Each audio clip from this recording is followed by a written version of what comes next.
별 5개가 적군에게 경례한 썰. 등산 삽질병님께서 올려주신 썰랑썰레입니다. 유튜브로 보시는 분들 구독과 좋아요, 알림 설정, 댓글 잊지 말고 한 번씩 눌러주세요. 안녕하세요. 제 썰이 채택되어 다음 썰 한번 풀어보려고요. 훈련소에서 대위랑 싸우고 전화 무제한으로 한 썰 올려주신 분이죠. 저는 모 대학 고고학과를 나와서 국방부 유해발굴 감식단에 지원하여 군생활을 시작하였습니다. 자, 기초 발굴 부대라는 지원부대로 선정되신 분들은 아시겠지만 이런 일을 하는 부대입니다. 제가 들어갈 당시에는 사람의 뼈를 머리부터 발끝까지 한글, 영어, 한자 명칭을 모두 외우고 각 뼈들에 대한 세세한 특징을 전부 외우고 빈 A4 용지에 쭉 적는 시험을 쳤었습니다. 저희 부대는 발굴병과의 경우 DMZ팀과 종심팀으로 나눴는데요. DMZ팀은 말 그대로 DMZ로 파견 가서 1년 내내 발굴만 하는 팀, 종심팀은 6.25 전투 지역인 전국 방방 곳곳을 한 달에서 2달마다 바꿔다니면서 발굴하는 팀. 여기서 저는 한 달에서 2달마다 모든 짐을 들고 부대로 옮기는 역마살 최고봉인 종심팀이었고, 저는 군생활 내내 6명의 팀원들과 강원도, 경기도, 충청도, 전라도, 경상도 모든 지역을 다 돌아다니게 되었습니다. 매일같이 산 정상을 올라야 했고,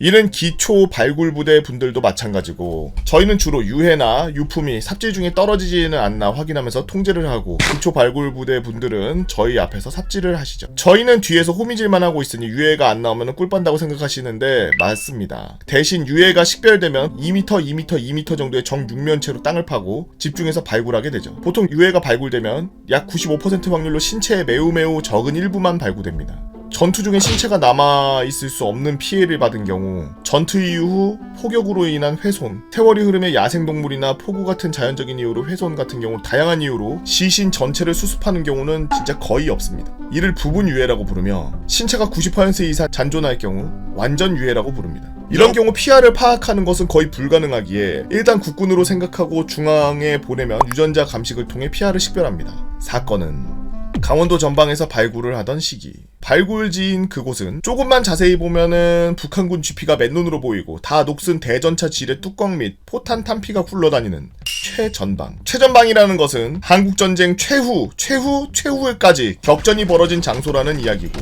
이 지역에는 국군, 유엔군, 북한군, 중공군의 유해가 계속해서 발굴됩니다. 그 중에 제가 발굴한 지역은 국군과 북한군, 중공군이 전투를 수행한 지역이었죠. 모두가 산을 오르고 대대 병력들과 다같이 그들을 조국의 품으로! 라는 구호를 외친 뒤 발굴을 시작합니다. 그날 하루에 저희는 최소 3구로 보이는 유해를 식별해야 했습니다. 며칠 동안 저희는 삽으로 주변의 흙과 돌을 파내고 점점 유해에 가까워지면 홈이나 트라울이라고 하는 것과 붓으로 발굴하는 작업을 반복하죠.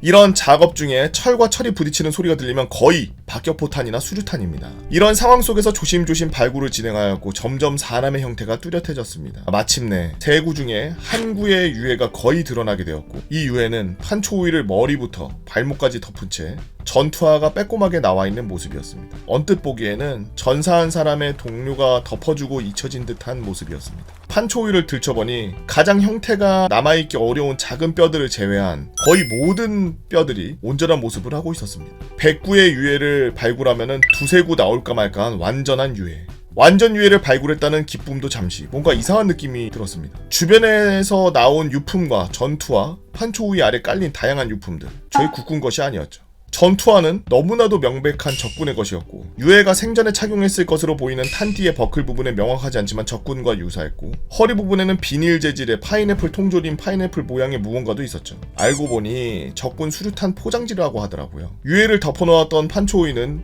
미군의 것으로 보이긴 했습니다. 평소 저희는 병사들끼리 얕은 판단으로 유해에 대한 억측을 하지 않습니다. 혹시 저희가 국군 전사자를 적군으로 오해하고 욕을 한다거나 하나라도 소홀해야 한다면 현실적으로 정말 큰일이며 마음에도 큰 짐이 남기 때문이죠. 하지만 이번 경우에는 너무나 명백해 보였습니다. 착용한 장구류, 탄약, 피복 모두 북한 및 중공군 보급품이었어요. 발굴병들은 야 이거 중공군 아니야? 딱 봐도 국군은 아닌 것 같습니다. 머리부터 발끝까지 아군 물건이 하나도 없습니다. 판초이는 미군 거 같은데 우리가 여기서 발굴하는 것 자체가 우리가 이긴 거잖아. 그냥 덮어놓은 거 아닐까?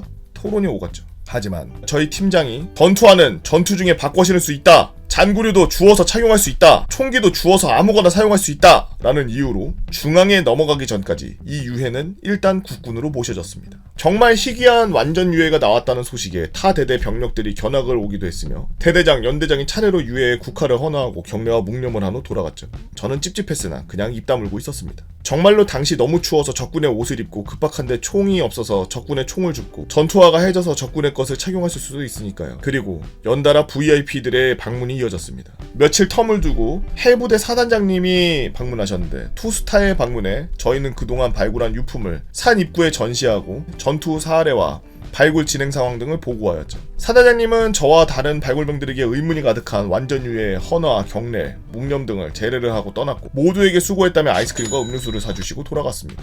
사계 정리로 나무 한 그루 없는 산에서 하루 종일 삽질을 하던 저희에게 아이스크림과 음료수는 그 유해가 더 이상 적군인지 아군인지 중요하지 않게 되었습니다.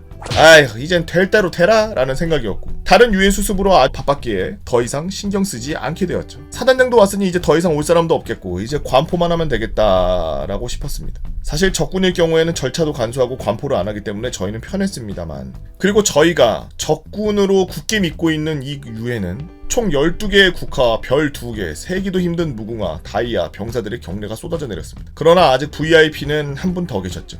바로 군단장. 북한군이 바로 보이는 지역이었기 때문에 경호를 위해서 헌병을 대동하고 올라오신 군단장님의 포스는 너무나도 강력했습니다.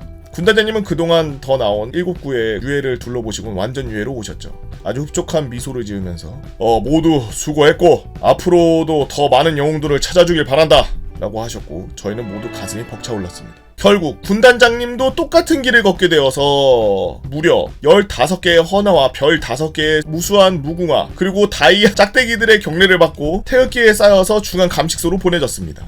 결국 해당 유해는 정밀 감식을 거쳐서 국군의 가능성이 현저히 낮은 적군으로 판정되었고 저희는 그 적군의 유해가 적성묘지나 중국으로 돌아간다면 가장 큰 예우를 받은 적군이라고 이야기를 하곤 했습니다. 아마 발굴지에서 100명 나오면은 뭐 2-3명 나온다고 하니까 2-3구 정도 나온다는 그런 완전 유해가 나온 거에 대해서 사람들이 엄청 높은 사람들도 그렇고 좀 의미있게 생각해서 와서 막 경례도 하고 아직 피해 식별이 안 된 상태에서 조금 더 절차 같은 거라든지 이런 부분을 강화를 하면 좀 이런 꽁트 같은 일은 없지 않을까. 사실 적군의 유해 경례를 하는 거는 유쾌하진 않죠. 근데 팀장의 말도 일리는 있습니다. 덥건 춥건 내가 지금 모자라는 물품이 있고 그러면은 그거를 입고 싸울 수는 있습니다만 문제는 그랬다가는 실제 전쟁에서 실제로 그랬다가는 아군 총에 먼저 죽죠. 아군 총에 등이 뚫리고 머리가 뚫려서 죽겠죠. 적의 총과 적의 옷과 적의 신발을 신고 있는데 누가 아군으로 봐. 야, 나 철수야 쏘지마 뭐 이러고 있는 것도 아니잖아. 그냥 보통 보고서 피하 식별하는 게 전투복이나 헬멧 모양이나 총 들고 있는 거나 이런 거 보고서 바로 적으로 인식하는데 북한군이었으면 말도 뚜코트만 들고 있었을 텐데. 팀장의 말도 일리가 있습니다만 워낙 머리끝부터 발끝까지 전부 그런 옷을 입고 있었다면은 좀 그거는 조금 한번 깊게 생각하고 중앙이나 이런 데다가 한번 감식을 요청을 하고 완전 유해가 발굴됐으니까 좀 이 부분은 빠르게 감식을 해주십시오. 그래서 감식을 하고 그런 다음에 뒤에 이제 우리나라 별들이나 이런 분들이 가서 예우를 갖추고 이랬지 않지 않았겠나 이런 생각이 드는데 조금 아쉽습니다. 지역을 보존하기가 힘들었나 보죠? 빨리 덮었어야 되나 보지? 그러지 않고서야 어떻게 저렇게 막 며칠 만에 일사천리로 막 와가지고 막 경례하고 예우 갖추고 그렇겠어요. 옛날에도요. 간신이나 입에 바른 말, 단말만 하는 사람들이 주위에 많은 그런 대장들은 자신의 능력을 과신한다든지 아니면 잘못된 보고로 인해서 일찍이 좌천되든지 아니면은 역사적으로 계속 없어졌죠. 밑에서 진급을 위해서 위에 있는 사람들한테 성과 보고를 할 때 얼마나 꾸며서 보고하는지는 저도 군대 갔다 와서 잘 알고 있습니다만 이런 부분에서는 좀 바보 멍청이가 되지 않기 위해서 솔직히 뭐 적군한테 경례를 왜 해? 우리 아군한테 총 쏘고 아군을 얼마나 죽였을지 모르는 그런 애들한테 경례를 왜 하냐고. 기분 나쁜 일이지 굉장히.